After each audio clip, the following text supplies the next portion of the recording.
Despite his head being covered in scars and his face full of wrinkles, with even a fly having flown into his eye, Dracula and the nuns fought a fierce battle over him. Just a month ago, Harker was a successful, ambitious lawyer. His company had sent him to handle some business for an old count. However, halfway through the journey, the coachman forced him out of the carriage, refusing to go any closer to the count's castle, no matter how much money was offered. The locals pressed a crucifix into his hands for protection, and others looked at him with pity, because those who visited the count's castle never came out alive. Before Harker could process the strangeness of the situation, the count's carriage whisked him away to the castle.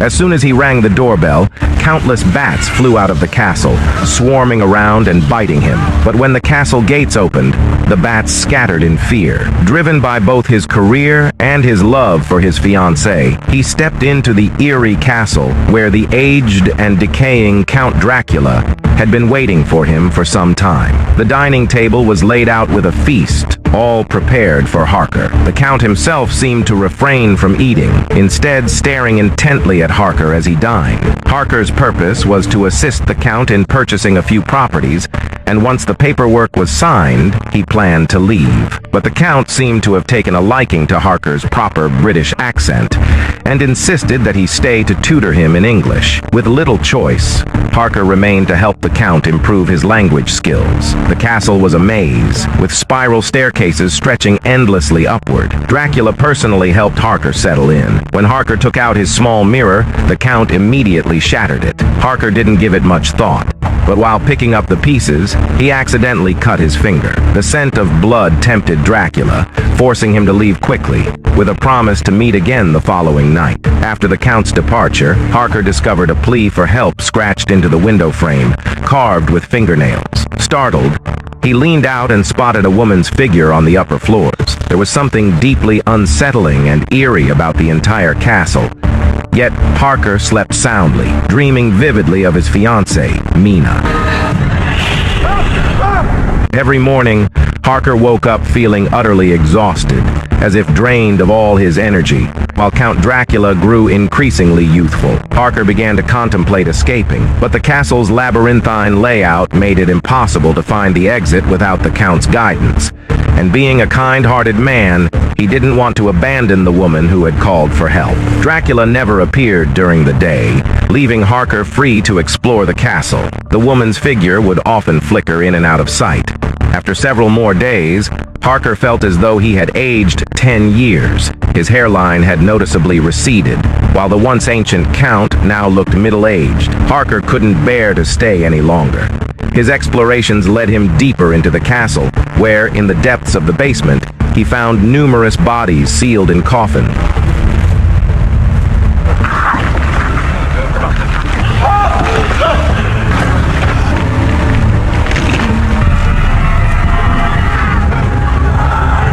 Panicked, Harker stumbled into a hidden chamber where he found a coffin with Dracula's name carved on it. Cautiously, he peeked inside. When Harker awoke again, it was as though he had forgotten the previous night's terrifying ordeal. His mind was foggy, his limbs weak. Meanwhile, the Count had fully regained his youth and insisted that Harker write a letter to his fiancée, reassuring her that he was safe. Suddenly, images of Harker's intimate moments with his fiancée flashed through his mind, but they weren't dreams. In reality, it had been Dracula pinning him down. To protect his fiancée, Harker had no choice but to comply with Dracula's demands. Meanwhile, Dracula had already begun constructing wooden boxes, preparing for Harker to soon join the ranks of the undead. However, Harker was no ordinary man. He was a well-educated, sharp-minded lawyer. He managed to uncover the secrets of the castle. Hidden within the portrait of the architect's wife was the castle's map. Once he pieced the map together, Harker discovered a shortcut out of the maze-like castle. The entrance lay just behind the architect's painting. Pushing open the stone door, he did indeed find a passage, but it led to a secret chamber. Inside, he found the woman who had previously cried out for help, living inside a massive wooden box, muttering nonsensical things. He only gives me scraps. The woman suddenly appeared behind him without making a sound. When Harker next awoke, He found himself imprisoned inside a wooden box. Dracula pulled him out and used a wooden stake to kill the female vampire. She had dared to claim the prey of the original vampire. By this time, Harker was on the brink of death. Dracula brought him to the balcony as the sun was about to set. The Count wanted Harker to describe the beauty of the sunset before he died.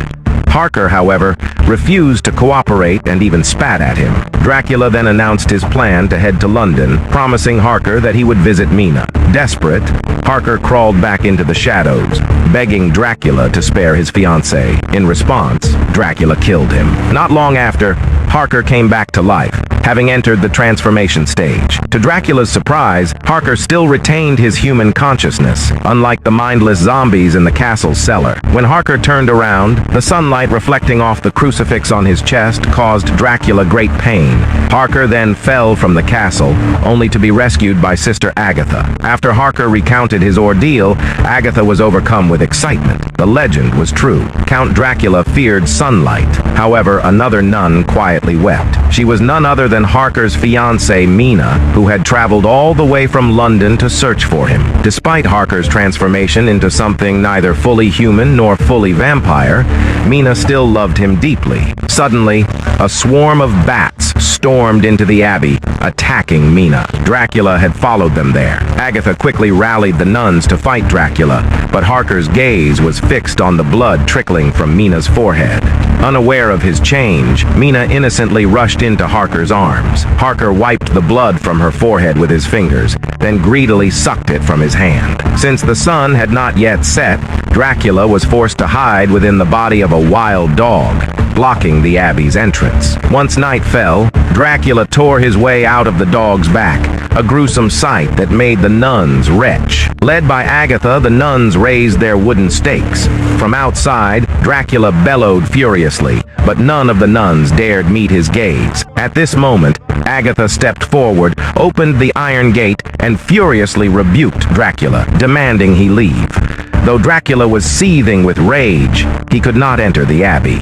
Agatha had confirmed her suspicion. A vampire could not step foot into a home without an invitation from its owner. Seeing that he couldn't enter the abbey, Dracula launched another attack. He promised the nuns behind Agatha that the first one to invite him in would not only survive, but also be granted eternal life. As for the others, they would all be torn to pieces. Agatha remained calm, her face full of mockery. She had faith in her sisters, but the human heart is vulnerable to temptation. To Agatha's surprise, the first to succumb to temptation was the abbess. Fortunately, before she could speak, Agatha had a plan. She sliced open her palm with a dagger, letting her blood flow freely. The once mighty Dracula was instantly reduced to a beast, driven by desire. Like feeding a stray dog, Agatha flung her blood at Dracula's feet. Once again, Agatha diffused Dracula's attempts to turn the nuns against each other, strengthening their resolve. Dracula found himself deeply intrigued by this extraordinary woman. By licking the blood from the dagger, he learned more about Agatha's background. Van Helsing! Agatha Van Helsing. His interest in her grew stronger. She was a woman bold enough to challenge him. When Agatha returned to the chapel, she found that Harker had already driven a stake through his own heart. He had entered the final stages of transformation, but couldn't bear to harm his fiancée, so he ended his life with the stake. Mina, staring at her fiancée's lifeless body, was filled with hatred toward Dracula. Dracula scaled the rooftop with ease. At his soft command, Harker came back to life. Vampires couldn't commit suicide, only others could kill them. Dracula offered to end Harker's suffering, but only if Harker invited him in. Meanwhile, the abbess led the other nuns in prayer in the main hall. With one swift stroke, Dracula decapitated her. The terrified nuns scattered, but a pack of wild dogs blocked the exits. Dracula tossed the abbess's head into the crowd like a bouquet, declaring that whoever it hit would be granted the chance to be reborn. As he slaughtered the nuns, Agatha and Mina hid in the basement, forming a protective barrier with Holy Communion wafers. Neither woman could understand who had invited Dracula into the abbey. The screams above them eventually subsided, and a figure stepped into the room. It was Harker. Full of shame, He admitted that it was he who had invited Dracula. As a newly turned vampire, Harker was unable to enter the protective circle. Despite Agatha's warnings, Mina invited her fiancé inside. The moment Harker stepped over the barrier, his face twisted with malice. Mina noticed something strange. There were 2 heartbeats coming from Harker's chest. Harker ripped the skin from his face, revealing Dracula's handsome features beneath. Just as he could hide inside a wild dog, he could also parasitize a human. Mina was frozen in fear, while Agatha remained calm. She bared her neck, offering herself in exchange for Mina's life. Dracula, amused, remarked that he had a large appetite and could easily consume both of them. Agatha, however, held a dagger to her throat, threatening to kill herself, knowing that vampires detested feeding on the dead. After weighing his options, Dracula had no choice but to let Mina go. More than 50 years later, Count Dracula once again encountered the Bavarian Grand Princess on a ship bound for London. The once beautiful woman had aged significantly, while Dracula remained youthful. Having recently fed only on Englishmen, Dracula's German had grown rusty. So he took a moment on deck to devour the German-born first mate. When he returned to the dining room, his fluent German left the Grand Princess astonished. You killed the crew member just so you could show off in German. The nun sitting across from Dracula, playing chess and discussing the ship's curious happenings, was none other than Agatha, a descendant of his old foe, Van Helsing. As they played, Dracula recounted some amusing events aboard the ship. The Grand Princess was quite talkative, and she challenged Dracula to guess the special gift she received at her coming-of-age celebration. Without hesitation, Dracula replied, "A pineapple," as if he had been there himself. The Grand Princess was dumbfounded, finally confirming that the man before her had been the mysterious guest who danced with her that evening. That same night, her mother had mysteriously disappeared. Dracula had waited 50 years to finally savor this long-anticipated vintage. In order to roam the ship during the day, Dracula expelled a thick fog that enveloped the vessel. 2 passengers vanished overnight, and while the captain tried to calm the rest of the guests, no one took it seriously. That same night, another girl, separated from the group, was murdered by Dracula on deck, her blood soaking into the wood. Only then did the passengers realize there was a serial killer among them. Throughout all of this, the guest from Cabin 9 had not made an appearance, which aroused suspicion. The captain was forced to admit that the occupant of Cabin 9 was suffering from a contagious disease and was the ship's largest benefactor, thus avoiding contact with others. As the passengers debated how to apprehend the killer, a sailor accidentally fell from the mast. His mangled leg was a temptation Dracula could barely resist. To avoid revealing himself, he fought the urge to feed and retreated to the dining room, masking his struggle with a stiff, forced smile. The temptation of fresh flesh gnawed at him as he could hear the blood coursing through the veins of every passenger. When the others looked around again, Dracula had vanished without a trace. At this point, Agatha began to understand Dracula's true intentions. Ha! The boat was a dress rehearsal for life in England. Meanwhile,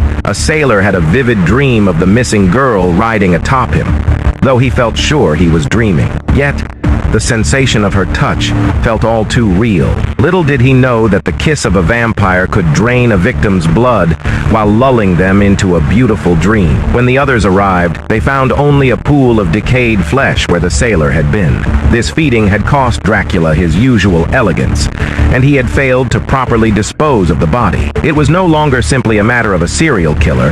The passengers demanded that the captain search Cabin 9. The captain reluctantly agreed. At this moment, Agatha interrupted the story. Her curiosity piqued. She wanted to know who exactly the mysterious passenger in Cabin 9 was. Dracula remained silent, his eyes concealing the answer. It was only then that Agatha noticed the castle swaying back and forth, as if it were a lone boat adrift on the sea. I'm in cabin number 9. After indulging in Agatha's blood, Dracula heard footsteps outside the door. He quickly twisted the situation, framing Agatha as the serial killer. The terrified cook demanded that Agatha be hanged immediately, but the captain and the doctor were skeptical. How could such a frail woman have the strength to commit these murders? Dracula fanned the flames of fear, knowing that terror can cloud judgment. Just as the cook was about to kick the barrel out from under Agatha, she came up with a plan. Not only did she confess to being the murderer, but she also claimed to be a vampire. Such an outrageous statement piqued everyone's curiosity. If a vampire had been responsible for the killings, everything would make sense. Agatha, ever the clever woman, fully embraced the role of a vampire and began to deduce the method behind each of the 4 murders. Her analysis was logical and well supported. When everyone had fully bought into the idea of a vampire being the culprit, all Agatha needed to do was shift the blame back to Dracula. As Dracula approached, Agatha bit her lip and spat a mouthful of blood at his face. Dracula quickly turned away from the group, struggling to suppress his bloodlust. This suspicious behavior naturally drew the attention of the others. Agatha seized the opportunity to clear her name. The group hastily formed makeshift crosses with their fingers. Realizing his cover was blown, Dracula kicked over the barrel and escaped back to the cabin amidst the chaos. The group quickly freed Agatha. With half the crew gone due to Dracula's ravenous appetite, the remaining passengers, led by Sister Agatha, managed to regain some control. However, someone on board was harboring ill intentions. A wealthy young man, taking advantage of the doctor's momentary distraction while gathering supplies, quietly drew the curtains. Without the barrier of sunlight, Dracula instantly teleported into the room. The wealthy man, offering up the doctor as a gift, hoped to become Dracula's companion. The doctor, brandishing a scalpel in the shape of a cross, kept Dracula at bay. Unfortunately, the wealthy man betrayed the doctor and shot him dead. Seizing the moment, the doctor's daughter swallowed poison. Since vampires don't drink the blood of the dead, Dracula lost interest in her. Instead, he turned his attention to the wealthy man, who met his end at Dracula's fangs. Just then, the apprentice sailor stumbled upon the grisly scene. Meanwhile, because Dracula could only rest in the soil of his homeland, Agatha had left just 1 box of earth on the ship, planning to trap him. She also nailed a Bible to the deck, forming a protective circle. The terrified apprentice sailor rushed to inform the others. No one dared venture out alone after that. In their spare time, Agatha recounted her battles with Dracula to the group. Suddenly, she was struck with a chilling realization.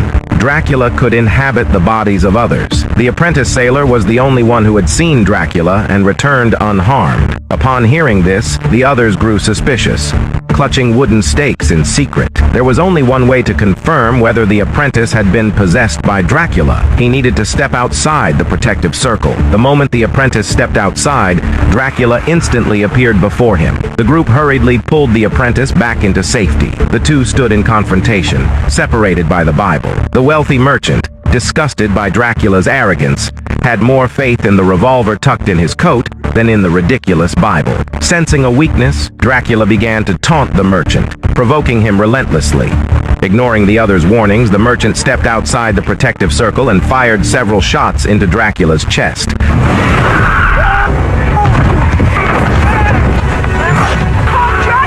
Agatha seized the moment and threw a kerosene lamp at Dracula, setting him ablaze. Howling in pain, Dracula jumped into the sea. With no ships in the vicinity, Dracula had no chance of making it back to shore anytime soon.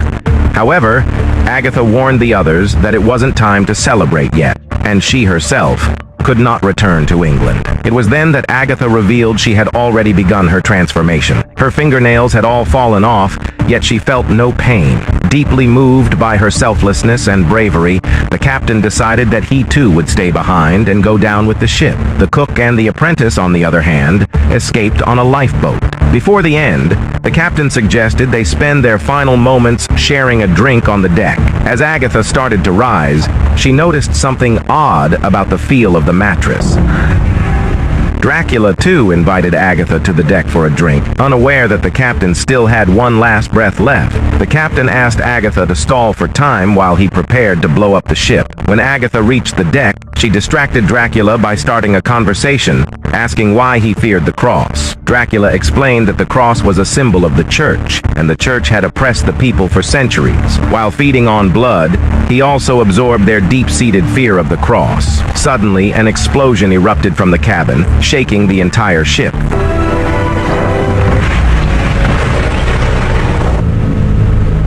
No one knew how much time had passed before divers discovered a coffin at the bottom of the sea.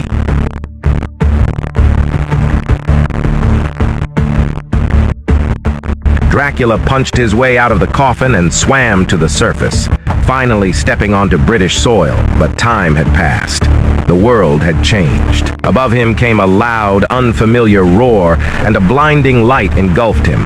The Van Helsing Foundation had him surrounded with heavy weaponry. The leader bore a striking resemblance to his old Nemesis. Dracula stared in disbelief at the familiar face and softly uttered, "Agatha." The woman, however, was unmoved. Dracula quickly realized that she wasn't Agatha. Humans operating massive steel machines made Dracula uneasy. He was curious.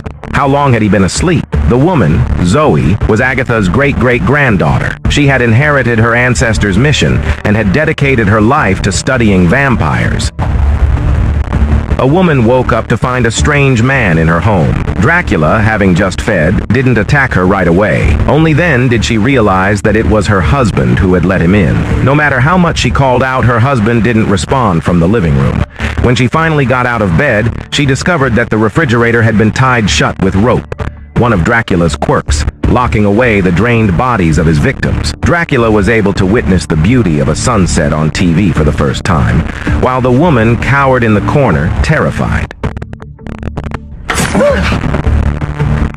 To Dracula, this messy and cramped house was 1,000 times better than his vast castle. The rapid advancements of the modern world were far beyond Dracula's imagination. Looking at his true reflection in the mirror, he smashed it with a punch. Just then, a sound came from upstairs. The woman took advantage of Dracula's momentary distraction and fled. Upstairs, in the hallway, Dracula found an iron coffin and a cell phone. When he answered the call, Zoe ordered him to surrender and lie inside the coffin. Dracula, confident in his hiding spot, remained unafraid of sunlight. And Dracula recoiled, terrified, into a corner. He neither agreed nor refused Zoe's demands. Instead, he insisted on meeting her in person. Zoe, just like her ancestor Agatha, fearlessly entered the house alone. She discovered the male homeowner, folded and stuffed inside the refrigerator. However, Dracula didn't anticipate that Zoe's blood was toxic. Not only did he vomit it all out, but he also felt incredibly weak. When he woke up again, he found himself locked inside an iron coffin. Through the gaps, he saw that the founder of the Van Helsing Foundation was none other than Mina, Harker's fiancée. It turned out that after Dracula had let Mina go, she sought out Agatha's descendants, and together they established this organization solely to eliminate Dracula. The prison designed to hold Dracula was quite ingenious, utilizing sunlight to compress his living space. Out of humanitarian concern, Zoe even provided him with a tablet for entertainment. Humans no longer feared vampires. Besides studying blood samples, Dracula was considered a unique specimen and a living history book. Dracula finally understood why Zoe's blood was toxic to him. She was suffering from cancer, and it was in the advanced stages. Just then, a lawyer arrived, requesting the release of his client. After learning to use the internet, Dracula's first task was to find himself a lawyer. Once he moved out of the legal system, Zoe could only release Dracula after sunset, rendering her lifelong efforts in vain. Before leaving, Dracula stealthily pocketed an intern's phone, which allowed him to connect with the intern's secret crush, the socialite Lucy. Zoe's deteriorating health was no longer sufficient to continue resisting Dracula. Reflecting on Dracula's last words, that blood is life, and everyone he had consumed flowed through his veins, Zoe decided to drink Dracula's blood. Immediately, she dreamed of her ancestor Agatha's experiences as if she were living them herself. Dracula and Lucy had been together for 3 months, and the scar on Lucy's neck never healed. What attracted Dracula most to her was her fearless attitude toward life and death. The two often met in graveyards, listening to the dead struggle beneath the ground. Eventually, Dracula decided to make Lucy his bride. The transformation process was no different from death. Lucy's body grew cold while her soul screamed in the mirror, unseen by any living person. However, Dracula had miscalculated. In modern society, cremation was the norm. Lucy's body was ultimately sent to the furnace. Though her body couldn't move, her consciousness was fully awake. No matter how much she screamed, No sound came out. After Lucy's corpse was sent into the furnace, she happened to complete her transformation and woke up. She was refined by the flames for several hours. It wasn't until nightfall that Lucy broke open the cremation furnace. The noise attracted the attention of a security guard. After Lucy drained the guard's blood, she caught a glimpse of her stunning reflection in the mirror. Meanwhile, Dracula was in his mansion, preparing fine wine, eagerly awaiting Lucy's return. He didn't expect that the first visitor would be Van Helsing. Zoe, the intern Zoe brought along, was treated by Dracula as another fine vintage. After drinking Dracula's blood, Zoe encountered her ancestor, Agatha, in the realm of consciousness. Just as Dracula had said, every person he consumed lived on in his blood. Inspired by Agatha, Zoe finally understood why Dracula feared sunlight, crosses, and more. The two women united in purpose to expose the lies that had persisted for centuries. Not long after, the doorbell rang again. Dracula, filled with confidence, assumed it must be Lucy. The table reflected Lucy's stunning beauty. She had once been the goddess of desire for the intern, Jack. Yet now, Jack avoided her entirely, not daring to look her in the eye.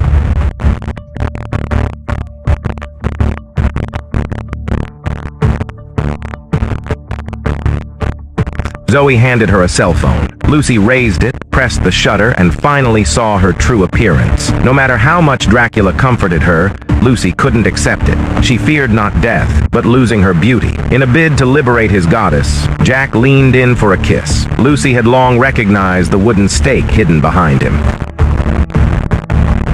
As Lucy turned to ashes, Dracula was greatly displeased. Zoe remarked that the little interlude was over, and it was time to get down to business. She ordered Jack to leave, as Dracula would never allow a living person to witness what was to come. Under Dracula's shocked gaze, Zoe climbed onto the dining table and leaped, tearing down the curtains. By then, it was bright outside, and the scorching sunlight poured over Dracula. He writhed in agony on the ground, but suddenly he realized that his skin was not burning. Dracula's worldview shattered. The so-called vampire curse was nothing more than habits transformed into rumors, strict confines that paranoid Dracula had imposed on himself. Through the tales told by the world, he had come to believe in the curse as well. His fear of the curse was, at its core, a fear of death. His ancestors had all been warriors who died in battle, and as the only coward in the family, he hid in the shadows, stealing the lives of others. Zoe quietly awaited death, something Dracula could never do. He carefully experienced the sunlight,